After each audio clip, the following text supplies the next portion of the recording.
berimplikasi kepada promo yang akan menurun? Pasti ini deh, salah satu yang ini ya, cari-cari diskon ya. Iya, promo hunter. Kalau yang rajin, yang produktif nih, itu bisa dapat pendapatan berapa sih dalam sebulan gitu? Semua orang yang terdaftar di Grab itu harusnya penghasilannya setinggi ABC. Harusnya semuanya tuh sejahtera begitu ya. Jadinya agak berat karena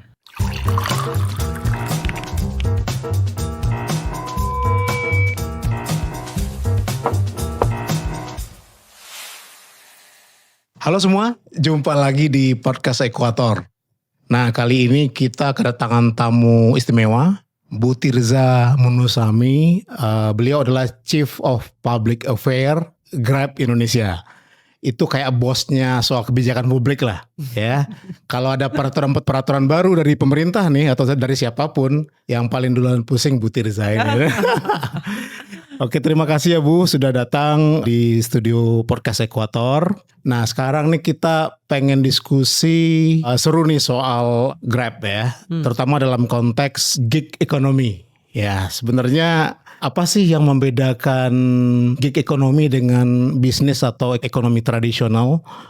Kira-kira gimana tuh Bu Tirza? Makasih sebelumnya Mas Budi sudah diundang ke podcast Ekuator. Yang membedakan paling utama itu sebetulnya adalah fleksibilitas atau kebebasan memilih. Gig ekonomi itu sifatnya menyesuaikan dengan kebutuhan perseorangan. Jadi kalau butuhnya mungkin sudah punya profesi utama di sehari-hari, tapi mau ada tambahan nih, Mas. Itu bisa sambil nyambi. Sebenarnya bahasa lainnya itu kan ini nyambi. Sehingga sebetulnya ditujukannya itu adalah untuk tambahan atau sampingan biasanya.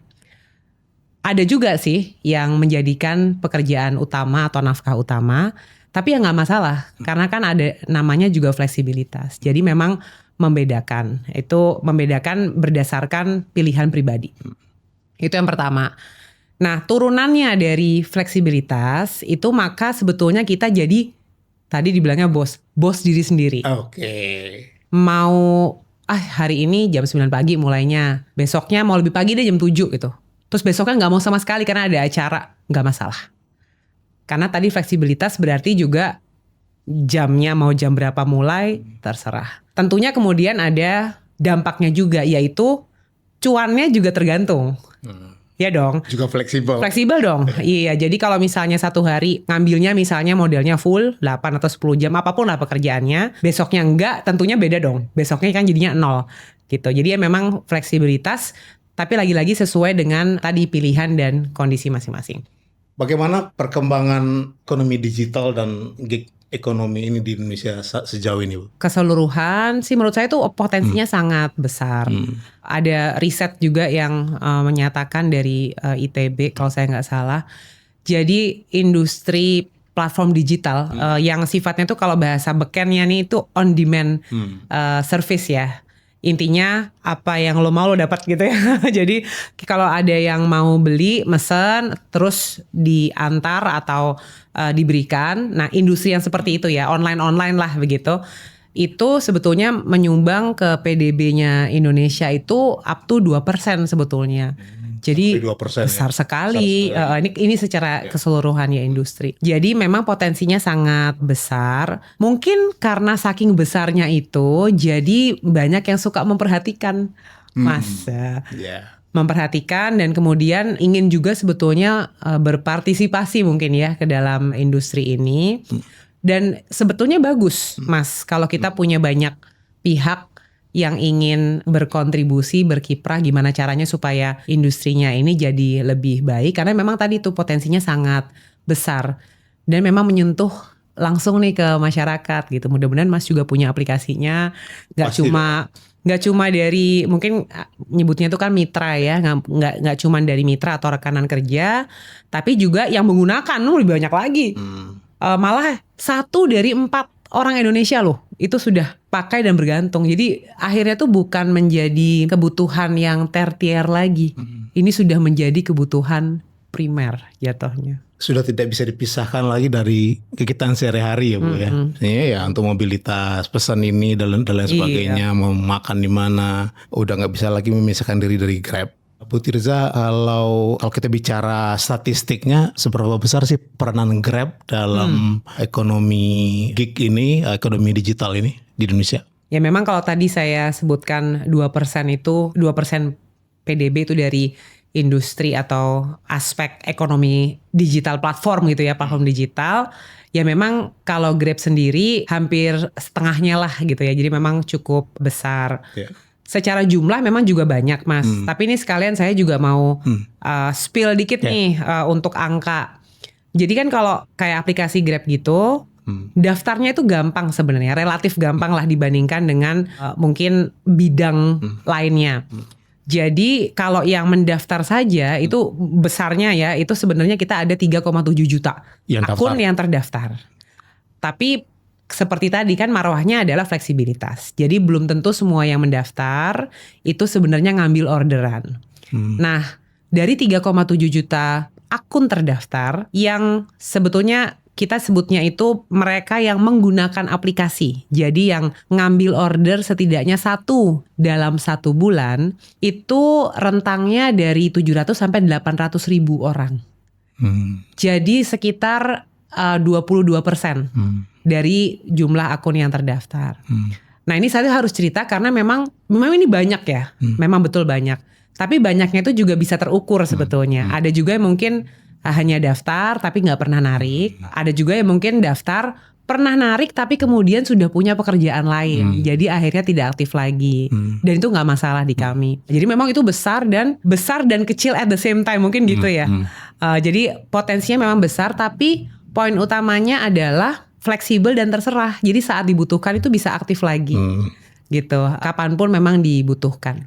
Pasti tantangan ekonomi digital di kita saat ini, Bu. Menurut saya karena ini konteksnya kan juga terkait dengan gig ekonomi, saya rasa tantangan terbesarnya itu adalah persepsi. Persepsi ke gig ekonomi. Salah satu mungkin hal yang sering kali kita bicarakan ya kalau di public policy itu adalah jangan sampai yang tadinya itu harusnya menjadi sesuatu yang sementara terus mau dijadikan permanen. Persepsi nih ya, soal persepsi. Ini persepsi, iya kenapa? Soalnya kan sebenarnya sejatinya aplikasi kayak Grab ini adalah kita sebutnya tuh sebetulnya bantalan sosial atau batu pijakan. Misalnya data kami saja 50% dari mitra ojol kami itu adalah korban PHK sebenarnya. Nah mampir sebentar sebetulnya harusnya di Grab, belum ada pekerjaan lain. Yang penting kan tapi dapur mesti ngepull. Jadi mampir dulu ambil order. Ada juga yang mungkin sudah punya pekerjaan lain tapi mau tambah-tambahan. Mungkin pulang atau berangkatnya sambil narik.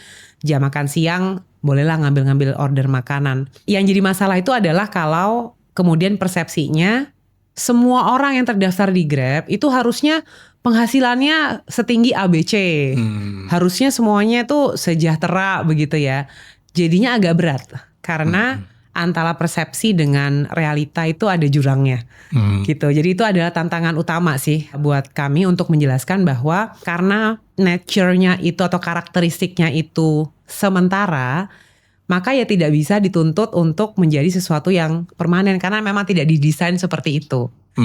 Makanya agak memusingkan ya ketika tempo hari terkait dengan hari raya ya ada karena ada asumsi dari publik yang kalau yang kita baca di media sosial harusnya kan THR-nya sekian. Padahal itu kan karyawan tetap kan ya.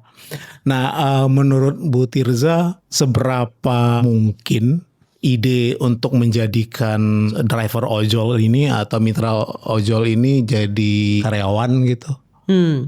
Untuk menjawab pertanyaan itu, saya tuh biasanya bilang gini, pertanyaannya itu mesti lengkap. Nah, kenapa lengkap nih?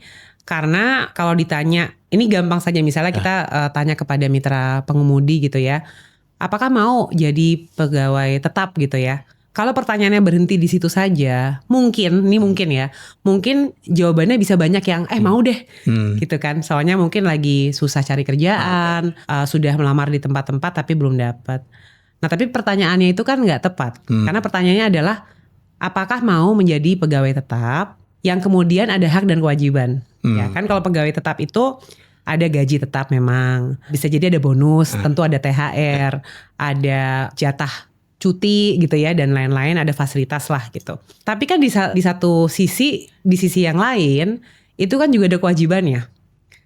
Pertama, untuk jadi pegawai harus seleksi dong. Jadi kan ada kriterianya. Wawancara dulu belum tentu dapat ya gitu. Kemudian kalau sudah masuk harus ada jam kerja dong. Nggak bisa dong fleksibel. Saya hari ini nggak mau masuk. Nggak bisa terserah. Besok mau masuk tapi hari ini nggak mau. Ya dipecat kita habis itu gitu kan. Itu jadi kan pasti ada waktunya. Terus kita semua kan kerja ada target. Ya dong, kalau nggak tercapai ya pasti dievaluasi ya. Nanti kalau nggak tercapai terus gimana? Masa dipertahankan kan enggak ya? Jadi akan ada penilaian kinerja yang kemudian juga bisa berakibat kepada pemutusan hubungan kerja kan? Gitu. Nah, kalau ditanyanya kemudian sepaket begitu, Mas. Dan ini sudah pernah sebenarnya kita survei ya. Kita pengen tahu juga dong. Ya. Sebenarnya gimana sih maunya? Ya mayoritas up to 85% nggak mau. Oh, malah nggak mau? Nggak mau. Kenapa? Nah, tadi kan maunya kan fleksibel. Nah, saat ini pun mungkin saya gabungkan sama data ya. Saat ini sebetulnya 80% dari mitra ojolnya Grab itu nyampingan. Sampingan saja. Bisa jadi mereka sudah punya tadi ya pekerjaan lain. Memang sudah ada. Ada juga yang emang gak mau full. Karena punya warung. Atau ada juga nih kita orang tua tunggal, mungkin ibu-ibu gitu ya. Itu yang sambil ngurus keluarga, nganter dan jemput anak. Nah, tengah-tengah mau ngambil. Atau ada juga yang mungkin lagi kuliah. Jadi sambil sekolah, sambil kuliah, bukan sekolah ya, kuliah. Nanti juga mau ngambil-ngambil. Jadi nggak cocok kalau dijadikan karyawan tetap. Dan tadi ya survei membuktikan emang nggak mau gitu ya. Dan karena ada hak dan kewajiban, memang secara skema bisnis model akhirnya nggak masuk juga Mas untuk kami. Karena kami kan memang tadi ya on demand service. Mungkin orderannya nggak selalu ada, tapi pas orderannya ada kita coba dengan teknologi gimana caranya untuk mematch. Kami kan kayak marketplace sebenarnya antara penyedia jasa dengan yang ingin membeli lah gitu. Jadi survei membuktikan pada nggak mau. Yang kedua akan sangat merubah model bisnis secara fundamental. Agak tidak make sense lah ya. Saya itu biar Mas Budi saja yang menyimpulkan. Nah, Bu Tirza, itu kan saya pernah menyimak data-data dari Grab juga. Bahwa sebagian dari driver ojol ini yang kalau yang rajin, yang produktif gitu ya. Itu ternyata penghasilannya per bulan juga lumayan gitu. Jadi bisa diceritain lagi Bu Tirza, kalau yang paling top itu, kalau yang rajin, yang produktif nih, itu bisa dapat pendapatan berapa sih dalam sebulan gitu? Memang ini juga pertanyaan yang suka sulit kami jawab. Karena kalau ditanya, apalagi kalau ditanya tuh rata-rata berapa sih gitu. Itu memang agak susah karena di setiap jangka waktu itu beda-beda Mas soalnya. Beda-beda. Jadi kalau tadi kan 80% penghasilan sampingan itu juga sangat berkisar karena kayak tadi ya marwahnya itu adalah fleksibilitas sehingga kan tergantung berapa banyak orderan. Jadi kalau pertanyaannya apakah ada yang ojol ya yang penghasilannya di atas UMR? Jawabannya ada. Apakah ada yang mungkin 2 kali lipat dari UMR? Jawabannya ada. Tapi apakah ada yang 0 rupiah atau hanya 100.000 rupiah? Ada juga. Karena sangat tergantung dia ngambilnya berapa banyak dalam hari tersebut. Gitu. Makanya memang tidak seperti mungkin industri di bidang lain yang lebih bisa terukur. Kalau gig work itu lagi-lagi karena fleksibilitas setiap orang akhirnya punya beda-beda. Pun bulan ini sama bulan depan bisa beda loh Mas. Bulan ini tuh bisa jadi tadi kan saya bilang 800.000 orang. 800.000 orang di bulan ini atau bulan depan itu juga komposisinya bisa berubah. Kalau tiba-tiba mungkin ada lapangan pekerjaan baru terus mereka pindah, ya akan berkurang yang di kami. Tapi kalau lagi banyak PHK misalnya kita bisa lihat tuh nanti terus angkanya bisa meningkat. Jadi memang ini agak sulit dan tadi balik ke permasalahan utama kami itu persepsi. Karena biasanya yang udah orang mungkin lebih familiar itu kan yang ekonomi yang sifatnya itu memang lebih konvensional ya. Gitu. Nah ini memang ekonomi baru dan saya rasa cara berpikir kita juga harus lebih ini nih mutakhir gitu. Jadi kalau dari logika saya aja nih Bu Tirza ya. dengan komisi driver diperkecil, tentu bagian yang bisa dimanfaatkan oleh Grab sebagai penyelenggara ride hailing service ini makin sedikit. Nah, itu berimplikasi kepada promo yang akan menurun.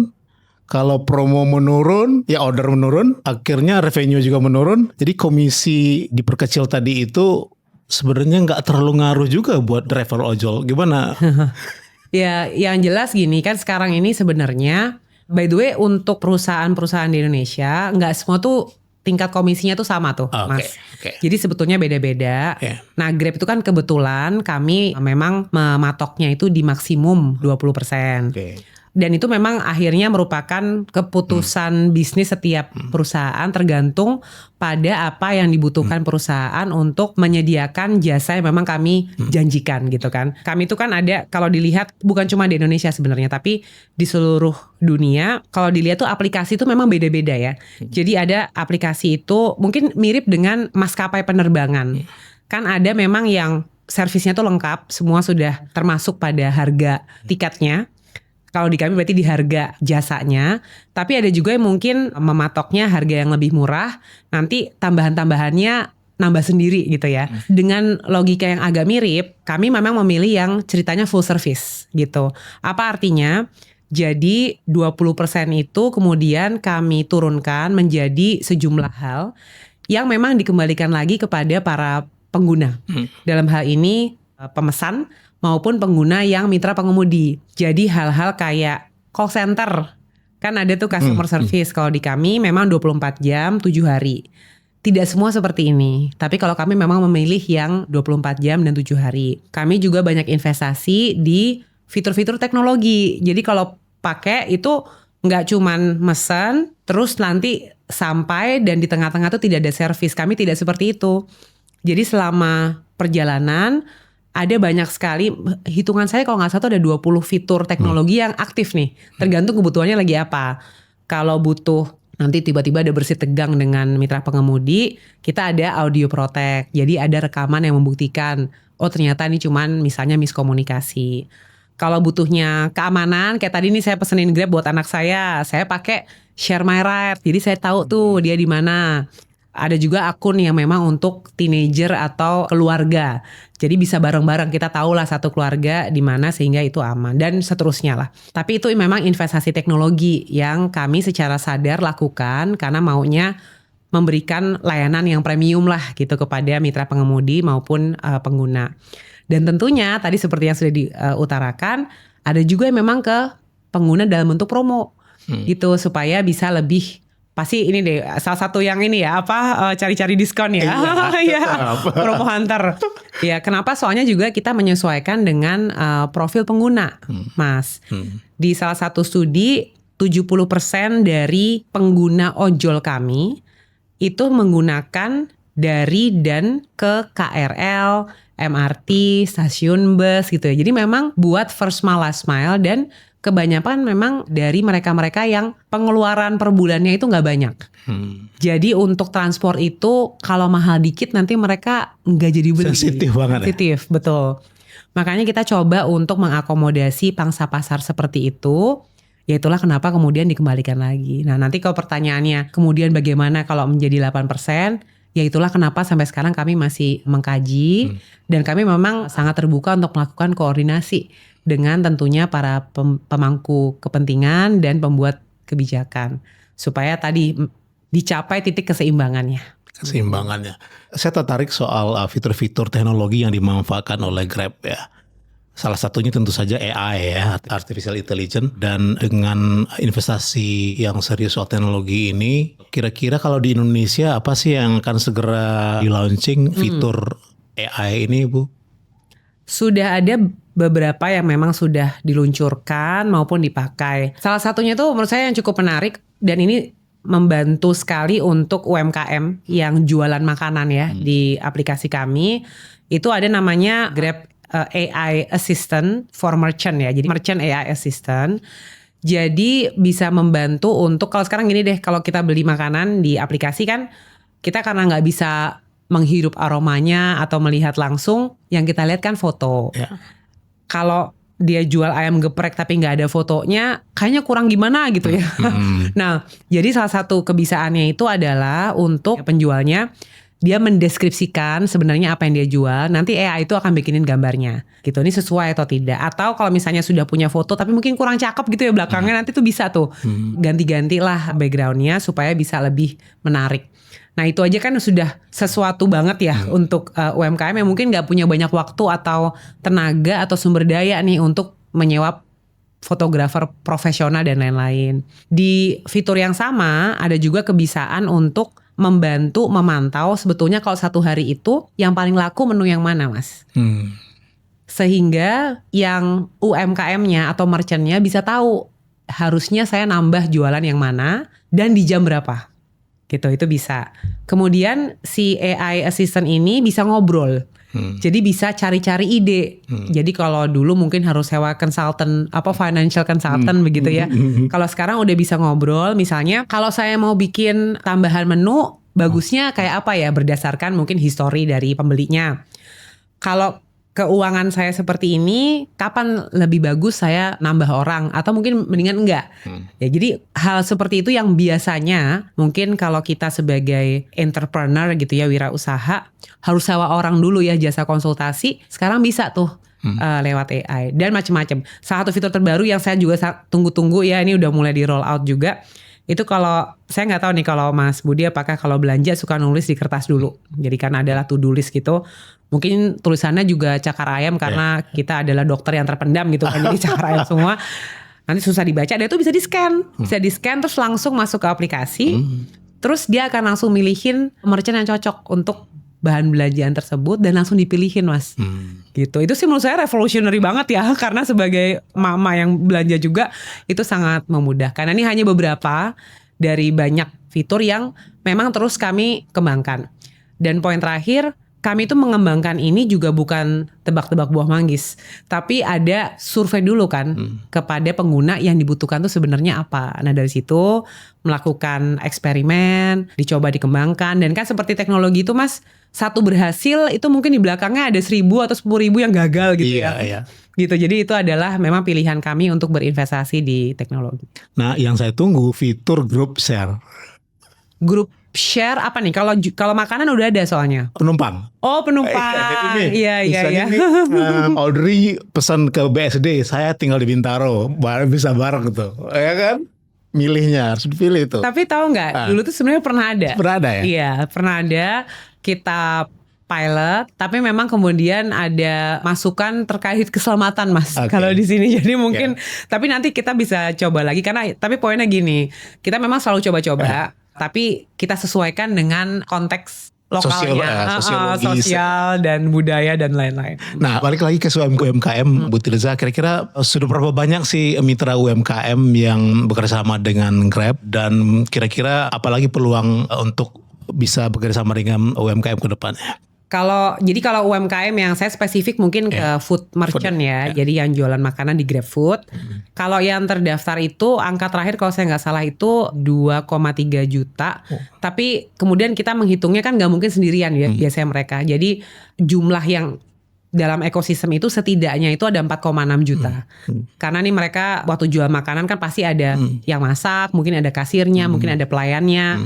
Biasanya kita berdua lah, jadi 4,6 juta. Kalau peluangnya sih selalu terbuka ya, karena sama seperti tadi mitra pengemudi, daftarnya itu relatif mudah. Jadi sangat, kalau bahasa ekonominya itu low barrier to entry ya. Siapapun sebetulnya selama dia memang berusaha itu bisa mendaftar dan langsung masuk. Dan kalau sudah masuk ke dalam ekosistem, ada juga training-trainingnya. Jadi pelatihannya ada, gimana caranya supaya bisa upskill, supaya bisa makin cuan itu juga ada. Gitu. Jadi di dalam keseluruhan ekosistem kita berusaha untuk lagi-lagi istilah ekonomi itu end to end ya. Jadi benar-benar dari awal sampai jualan, kalau bisa dia malah naik kelas. Nah kalau dalam regional gitu sebenarnya seberapa besar sih kontribusi Grab Indonesia di Asia gitu? Kalau persisnya saya nggak hafal pasti, tapi yang jelas mungkin dilihat dari populasinya aja kali ya. Karena kan kalau dari segi populasi Kayaknya kalau di Asia Tenggara memang kan hampir setengahnya, kurang sedikit lagi mungkin ya setengahnya, jadi bisa dikira-kira lah. Jadi tentunya merupakan pasar yang cukup besar lah di Asia Tenggara. Apa sih keunikan UMKM Indonesia dibanding misalnya negara Asia Tenggara lainnya? Keunikannya mungkin selain yang dijual kali ya, ini maksudnya mungkin kayak perilaku begitu. Yang jelas secara jumlah kan kita banyak banget ya, banyak banget. Tentunya kalau dibandingkan dengan negara lain, dan mungkin hal lain juga, kita tuh kan banyak tapi banyak yang kecil-kecil juga, gitu. Jadi salah satu yang cukup menarik kalau kita melakukan program kolaborasi untuk peningkatan kapabilitas UMKM, biasanya Mas yang jadi susah itu juga gimana caranya untuk scalability-nya. Jadi kalau sudah bagus, sudah diajarin misalnya bikin kemasan yang cantik supaya turis misalnya mau beli dan lain-lain. Nanti kalau pesanannya tiba-tiba jadi banyak itu kemudian ada yang kewalahan misalnya. Nah jadi mungkin karena jumlahnya tadi kecil-kecil dan banyak, hal yang juga mesti dibantu itu adalah gimana caranya supaya kalau melayani orderan yang banyak itu bisa tetap terjaga kualitasnya. Gitu. Terakhir Bu Tirza, kira-kira bagaimana sih pendapat Bu Tirza soal masa depan gig ekonomi di Indonesia? Jadi tadi saya balik ke jawaban dari pertanyaan yang pertama. Karena secara fundamental marwah dasarnya itu kan lagi-lagi fleksibilitas. Jadi sangat tergantung pada orang perorangan. Maka cara tadi masuk lagi ke yang tantangan persepsinya itu juga tidak bisa digeneralisasi atau disamaratakan. Jadi kalau diharapkan semua orang itu punya penghasilan yang sama, tentunya nggak akan bisa. Selama publik itu bisa memahami perbedaan mendasar dari model bisnis yang kemudian diterjemahkan kepada perbedaan mendasar kepada mereka yang ada di gig ekonominya, itu menurut saya udah sangat membantu. Karena selama ini diskusi yang terjadi mungkin banyak mispersepsi.